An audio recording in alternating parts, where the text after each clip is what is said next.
Okay, I know.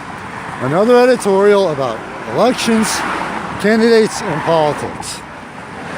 But this has been my third year of covering campaigns, everything from local up to presidential. There's something I just noticed in the past couple of days. And this is after, seeing the photos for various events in the area, etc. This is also more advice to candidates, and also something as, a voter you might want to pay attention to. Almost every single time, at every single event, you see candidates showing up, dressed up in suits and everything. Now understand, this is to the candidates, understand how, excuse me, you have to maintain a certain image. You want to look professional, all right? But number one, you look like everybody else. I'm sorry, reality of it, all right? And if you've attended more than one event with some of the same candidates at it, the people have already know what you have to say. People, people always see you in a suit, all right? And this is, especially for people who work, in manufacturing, warehousing, retail, hospitality, fast food industries. Oh wow, well, that's just,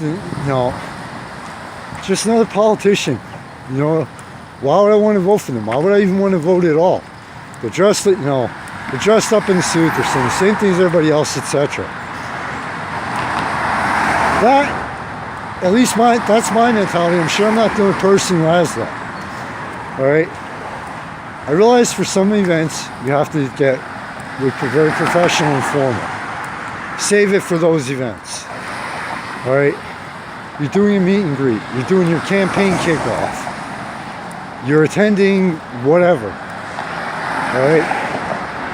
What I'm saying is dress for the event to the candidates. In other words, perfect example.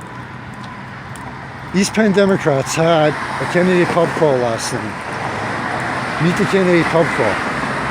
First time I ever saw an event like this. It was amazing, fantastic. Had a great time. A lot of credit to them for pulling it, for doing this. All right.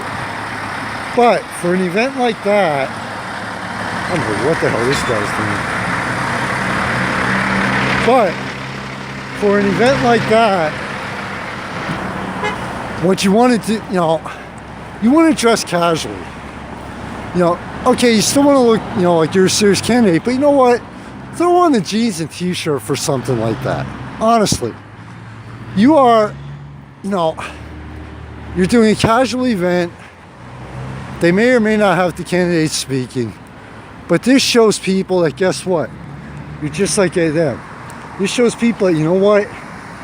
I won't be in that office. I won't be in the office all the time. I'll be out here talking to you, even after I get elected. I'll be out here. I will be out of that office, actually getting things done. Not just, okay, well, time, here's, time to go in the office with the office hours or whatever. Boom, split, see ya. That's extending my job. When you dress more casually at events like this, you appeal to everyone. For fundraisers, fine. Especially if you have someone's having one for you that, gets into the triple digits to attend. Fine. But for your average meet and greet, for your campaign kickoffs, you know what? Try to appeal to everyone. Because, they say, appearance and presentation is huge, is a large part of everything. Well, by dressing up, being formal, wearing a suit all the time, all you're saying is, hey, guess what? I'm just like everybody else. I did 2 editorials about how getting creative with your events will be a huge help to you. But here's another thing. Not so much get creative, but even if it's out of your comfort zone, if you have a professional job where you're wearing a suit all the time and, dress pants and everything, you know what?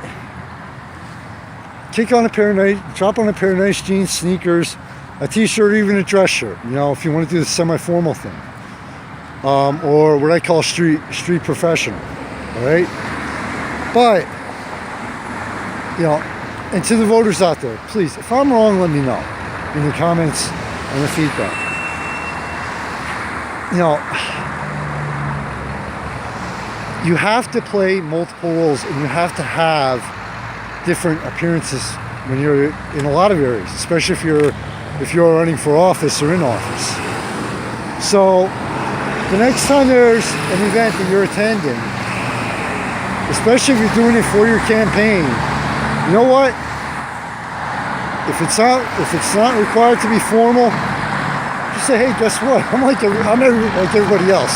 I'm out there busting my ass at my job, working hard, trying to put food on the table for my family no matter what my job is.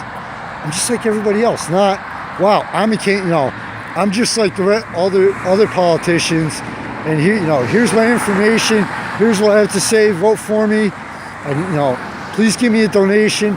Bam, end of story. And another thing about dressing casually is you're more approachable by a wider range of people. I mean, I've been covering this for 3 years, and actually been paying attention as a voter for 3 years finally.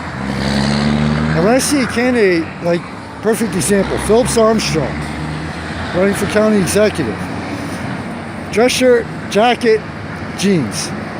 He was much more approachable to me than the dress pants, the shirt, the tie.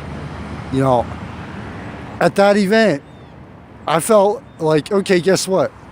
I have no problem in the world going up and asking him a question. Whereas, an event like that, someone who's dressed up, decked out, and trying to look professional, and okay, I'm gonna hold off on that one. So, if you have to get appeal to the widest range of voters. You have to appeal to the widest range of people, whether you're in office or running for office for the first time. Just an editorial tip and suggestion to everyone out there. And if you're a voter, here's another aspect to look at things from, to look at the candidates. Even how they dress when they're at the events. When they're in photos, how are they dressed? Are they suit and tie, real stiff, or are they, jeans, khakis, whatever, laid back, relaxed? Again, just an editorial and just my personal opinion, To the magazine sponsors, thank you so much for everything you've done for both. My father, Force One Towing and Auto Body, Team Worldwide, Sam Yoder, Public Adjuster, Into the Mist Metaphysical Shop, Colony Meadery at the Moravian Bookshop, and to the ones behind the scenes that I really don't want to be mentioned, and that I really don't, just want to stay behind the scenes, thank you so much. To everyone out there who supports the magazine, page views and everything, as of this article, top 27,000 for 7 days. Thank you for believing in me. Thank you for believing in the magazine, thinking that's worth your valuable time. Take care, everybody. Remember, you get one shot every moment in life. Make it worth remembering. Later.